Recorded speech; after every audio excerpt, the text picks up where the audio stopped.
Tugasku menemanimu.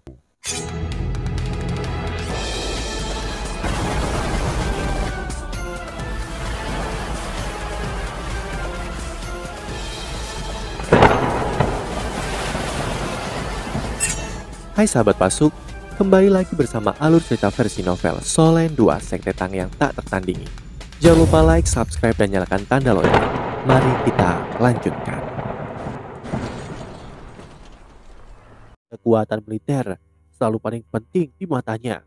Jadi, dia memasukkanku ke dalam tentara. Kamu mungkin tidak akan pernah percaya padaku. Tetapi ketika dia terluka parah bertahun-tahun yang lalu, kakinya tidak hanya lumpuh, tetapi dia juga tidak subur. Aku belum pernah tinggal bersama dengannya sampai hari ini. Yuhao heran ketika dia mendengar kata-katanya. Dia adalah seorang kaisar tetapi dia mandul. Jika rahasia ini diketahui publik, itu mungkin akan mengguncang tahta Sutianran sampai ke intinya. Cusi terkekeh dan berkata, "Aku memberitahumu semua ini dan sepertinya statusmu di pikiranku telah melampaui miliknya, tapi aku percaya kamu tidak akan mengatakan ini kepada siapapun, kan?" Yuhao berkata, "Karena kamu percaya pada aku, apalagi yang bisa aku katakan? Aku bukan orang jahat." Cusi berbaik dan menatapnya lagi. "Maafkan aku, Yuhao, meskipun aku tidak mau bertemu denganmu dalam keadaan seperti ini. Aku sangat senang melihatmu hidup. Jangan bertengkar denganku, oke? Kamu tidak akan menjadi lawanku di medan perang. Hatimu terlalu lembut, dan itu terutama berlaku bagi orang-orang di sampingmu. Hatimu selalu terlalu lembut." Yuhao mengerutkan keningnya saat matanya perlahan menjadi dingin. Itu karena dia bisa melihat bahwa mata besar Jusi berkedip dengan emosi yang menentukan. "Jusi, aku bisa membawamu pergi jika kamu mau. Aku dapat membawamu pergi dari Kekaisaran Ryu, dan kamu dapat memulai kehidupan baru. Kamu secara pribadi telah merasakan kekejaman perang, jadi mengapa kamu harus membawa perang kepada lebih banyak orang?" Ekspresi Jusi berubah dan suaranya tiba-tiba menjadi melengking. "Itu mudah bagimu untuk mengatakannya. Tentara Starlo membunuh ayahku saat itu dan menghancurkan keluargaku. Jadi mengapa kamu tidak mengatakan itu kepada jenderal dan komandan mereka? Mereka menghancurkanku dan semua yang aku miliki, dan aku ingin membalas dendam. Sudah lama aku katakan bahwa alasan mengapa aku masih hidup di dunia ini adalah untuk balas dendam. Siapapun yang akan membantuku untuk membalas dendamku, aku akan membantunya juga. Sutianran adalah dermawanku dan kamu tidak." Yuhao merasakan dendam yang beriak dari Jusi dan terdiam. Mereka kembali ke interaksi tenang mereka dari sebelumnya. Kebencian pada wajah Jusi secara bertahap menghilang setelah beberapa saat dan senyum tipis muncul. "Mengapa kita berbicara tentang semua ini setelah tidak bertemu satu sama lain begitu lama? Aku tidak ingin kebahagiaan yang begitu sulit hilang begitu saja. Pergi, Yuhao. Kita telah menjadi dua garis paralel yang ditakdirkan untuk tidak pernah bertemu. Kamu memiliki jalanmu dan aku memiliki jalanku. Kecuali kamu membunuhku sekarang, kamu tidak bisa menghentikanku. Tidak ada yang bisa menghentikanku untuk bergerak maju. Dan suatu hari, aku akan memimpin pasukan besar Kekaisaran Ryu untuk meratakan 3 kekaisaran asli benua Dolo dan menaklukkan dunia. Tidak akan ada lagi konflik di benua. Ketika itu terjadi, dan aku akan memerintah negara ini dengan benar, sehingga akan ada kedamaian abadi." Matanya penuh gairah saat dia berbicara. Yuhao merasakan hatinya bergetar ketika dia mendengar kata-kata Jusi. Memerintah negara ini dengan benar. Dia... Jusi tersenyum dan menatap kaget di mata Yuhao. "Untuk suatu alasan, aku tidak pernah bisa menyembunyikan kata-kata yang ada di dalam hatiku setiap kali aku bersamamu. Mungkin karena kamu adalah satu-satunya pria yang pernah aku sukai di dunia. Sepertinya pilihanku benar. Kamu telah menjadi sangat kuat sekarang. Kamu belum menjadi seorang Feng Hao Dolo, dan meskipun aku tidak tahu bagaimana kamu melakukannya, aku bisa merasakan bahwa kamu jauh lebih mengancam daripada Feng Hao Dolo biasa bagiku. Yuhao, jika kamu bersedia membantuku ketika aku telah menaklukkan seluruh benua di masa depan, Aku bersedia menjadi wanita di belakangmu. Ketika itu terjadi, aku percaya bahwa kamu akan mencapai puncak dunia manusia. Kamu baru berumur 20 tahun dan kamu sudah memiliki kekuatan seperti ini. Kan itu, kamu tidak sepertiku karena aku telah menggunakan banyak obat-obatan untuk meningkatkan kekuatanku. Indraku sangat kuat dan aku bisa merasakan aura individu yang sangat kuat dari generasi kita darimu. Kamu pasti akan menjadi Dolo Transcendent, bahkan mungkin limit Dolo. Berdirilah di sisiku. Jika itu terjadi, aku akan dipenuhi dengan harapan dan bahkan semangat juang. Aku pasti akan mencapai tujuanku dalam periode waktu yang lebih singkat. Woyuha perlahan tapi dengan gigih menggelengkan kepalanya saat dia menatap gairah yang membara di matanya. Jusi, kamu benar. Kita adalah dua baris yang tidak lagi dapat bertemu dan kamu memiliki tujuanmu, sementara aku memiliki tujuanku sendiri. Ya, sebuah kerajaan yang bisa menaklukkan seluruh benua akan membawa kedamaian di masa depan. Tetapi apakah kamu mempertimbangkan berapa banyak nyawa yang harus diberikan dalam perang ini untuk mencapai tujuan perdamaian itu? Cusi berkata dengan dingin. Sukses dibayar dengan nyawa dan masa depan harus dibangun di atas sungai darah. Wahyuha mendengar Cina berkata, Cusi, aku tidak menyangka kamu akan berdarah dingin. Dengan begitu, apa bedanya kamu dengan seorang mas roh jahat? Meskipun aku tidak tahu apa yang akan kamu lakukan di masa depan, kamu harus tahu bahwa Kekaisaran Ryu bermain api dengan bekerja sama dengan Gereja Roh Kudus. Gereja Roh Kudus memiliki begitu banyak mas roh jahat dan mereka sangat hebat. Dua limit Dolo mereka adalah manusia paling kuat di dunia. Apakah kamu benar-benar percaya bahwa kamu dapat mengendalikan mereka di masa depan? Bahkan jika Kekaisaran Ryu dapat menaklukkan seluruh benua, akankah para mas roh jahat itu tetap diam? Aku khawatir mereka akan memiliki tujuan yang sama sepertimu ketika itu terjadi. Cusi tertawa dan tawanya dipenuhi kepercayaan diri. Aku tidak perlu kamu khawatir tentang hal-hal itu.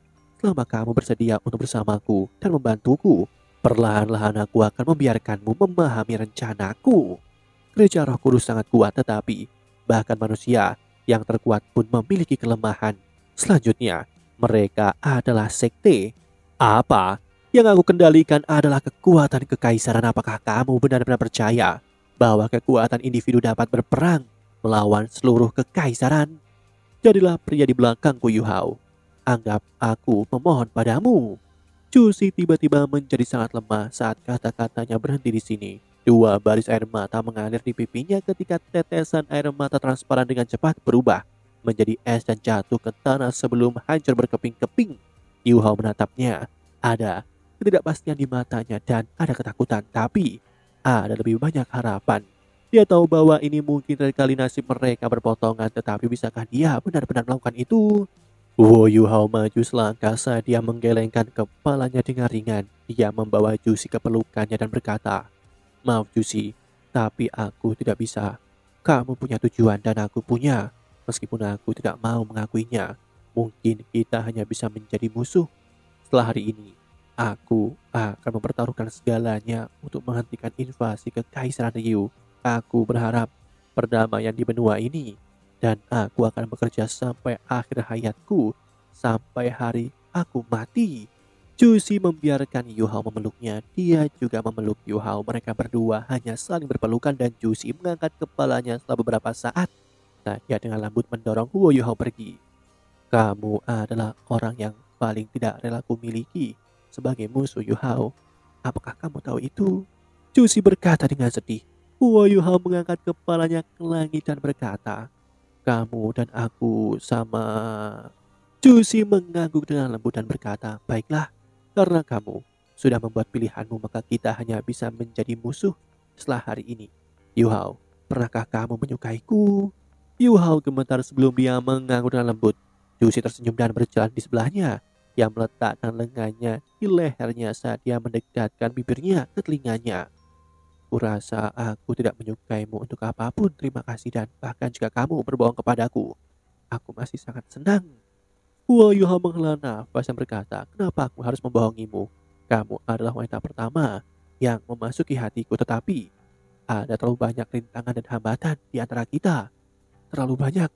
Juicy, kamu... Juicy tiba-tiba mengangkat tangannya dan menekannya ke bibirnya. Dia tidak membiarkannya melanjutkan. Karena kita memiliki tujuan kita sendiri, maka mulai hari ini dan seterusnya, dapatkah kita berhenti berusaha untuk saling meyakinkan? Kita berdua akan bekerja keras di jalur kita sendiri. Mungkin beberapa tahun atau bahkan beberapa dekade kemudian, ketika salah satu dari kita telah mencapai tujuan kita, semuanya akan berbeda. Bukankah benar? Yu Hao mengangguk dengan lembut. Dia tahu bahwa segala upayanya untuk meyakinkannya akan menjadi sia-sia. Juicy menangkupkan wajahnya di tangannya saat dia menatap mata Huo Yu Hao sedekat mungkin. Dia membelai wajah Yu Hao dengan lembut ketika dia merasakan kehangatan datang dari pipinya dan matanya ditutupi dengan air mata yang tidak tertumpah lagi. Aku tidak tega meninggalkanmu. Tahukah kamu? Katanya lembut. Tubuh Huo Yu Hao bergetar, tapi dia tidak bisa mengatakan apapun. Dia memang menyukai Juicy sebelumnya, tetapi hatinya sekarang benar-benar hanya milik Dong'er. Selain itu, bahkan jika Dong'er tidak muncul, dia tidak bisa menentang prinsipnya untuk Juicy. Namun hatinya benar-benar sangat sakit pada saat ini. Aku ingin menciummu. Bolehkah aku anggap saja ini ciuman perpisahan? Juicy berkata dengan lembut. Huo Yu Hao tertegun sejenak. Juicy melangkah maju ke tubuhnya tanpa menunggu jawaban saat bibirnya yang sedingin es menempel erat padanya. Huo Yu Hao adalah pria normal dan terutama karena suasana yang mereka alami, dia benar-benar tidak bisa mendorongnya. Keracunan halus menjalari tubuhnya dan Huo Yu Hao tiba-tiba merasa seolah seluruh tubuhnya tenggelam dalam perasaan ini. Bahkan rohnya mulai merasa sedikit linglung di saat berikutnya. Hah? Huo Yu Hao menengus pelan dan matanya tiba-tiba melebar karena dia bisa dengan jelas merasakan ada sesuatu yang tidak beres. Juicy masih menciumnya dan dia tersenyum lembut. Bibirnya terbuka ketika dia berkata, "Jangan berusaha untuk berjuang atau melawan. Keracunan tak terbatas ini tidak memiliki penawar racun. Itu tidak beracun, itu hanya akan membuatmu tidur sebentar. Aku mencintaimu, Yu Hao. Sungguh, aku cinta kamu. Kamu akan menjadi satu-satunya pria yang akan aku cintai dalam hidup ini." Tubuh Huo Yu Hao perlahan jatuh bersama dengan kata-katanya yang lembut dan halus. Racun tak terbatas terlalu kuat. Lautan spiritual Huo Yu Hao hampir seketika terputus oleh obat aneh itu dan dia bahkan tidak bisa berkomunikasi dengan keempat rohnya yang hebat. Kesadarannya perlahan meninggalkannya dan hanya senyum pahit yang tersisa di sudut mulutnya. Juicy benar, hatiku terlalu lembut. Juicy menempatkannya dengan hati-hati ke tanah saat dia duduk diam di sampingnya. Dia bersandar pada Huo Yu Hao meringkuk di dadanya. Salju dan es di mana-mana di sekitar mereka, tetapi suhu rendah ultra ekstrim tidak mempengaruhi gairah yang membara di hatinya sama sekali. Dia telah menunggu hari ini terlalu lama. Perasaan meringkuk di lengannya luar biasa. Gelombang kehangatan memancar dari Juicy dan menyebar ke kedua tubuh mereka untuk bertarung melawan hawa dingin di sekitar mereka. Dia hanya berbaring di sana diam dan terpesona, menikmati saat bahagia yang langka ini. 15 menit berlalu ketika dia berbaring di sana tanpa bergerak dan hanya ada kebahagiaan di wajahnya. Dia perlahan-lahan berdiri saat menatap Huo Yu Hao di sampingnya. Dia bergumam, "Aku memang mengatakan bahwa hatimu terlalu lembut, terutama kepada orang yang kamu sukai. Tapi, mengapa aku suka ini tentangmu? Aku bisa merasakan bahwa kamu akan menjadi ancaman besar bagi rencana masa depanku, dan aku harus membunuhmu saat ini. Membunuhmu tidak bisa menyelesaikan satu-satunya emosi lembut yang tersisa di hatiku, dan aku bisa menghilangkan ancaman besar pada saat yang bersamaan." Susi membalik pergelangan tangannya saat dia berbicara dan paku yang kekuningan muncul di genggamannya. Niat membunuh berkedip di matanya, tetapi berlangsung sesaat sebelum dia tersenyum. "Dia tidak akan membunuhku, jadi bagaimana aku bisa membunuhnya?" Hatinya lembut dan hatiku dingin. Tetapi hatiku meleleh hanya ketika aku bersamanya. "Kamu sangat bodoh. Apapun yang terjadi, aku tidak akan menyakitimu. Apakah kamu tahu itu? Selama kamu masih hidup, aku tidak akan menjadi gila. Sedikit kelembutan di hatiku adalah yang paling aku hargai. Bukan saja aku tidak akan menyakitimu, tetapi jika orang lain menyakitimu, aku akan membunuh orang itu. Tidak peduli siapapun dia. Dia mengetuk ujung kakinya dengan lembut di pinggang Wu Yuhao. Saat dia berbicara, dia membalik Wu Yuhao ke sisinya. Dia berjongkok di sampingnya dan menatapnya dengan serius. Setelah beberapa saat, dia mengangkat paku kuning dan menusukkannya dengan ganas ke pinggang Wu Yuhao. Demikianlah kisah untuk kali ini. Sahabat Pasuk, jangan sedih, jangan bimbang, apalagi galau. Karena aku kan selalu menemanimu.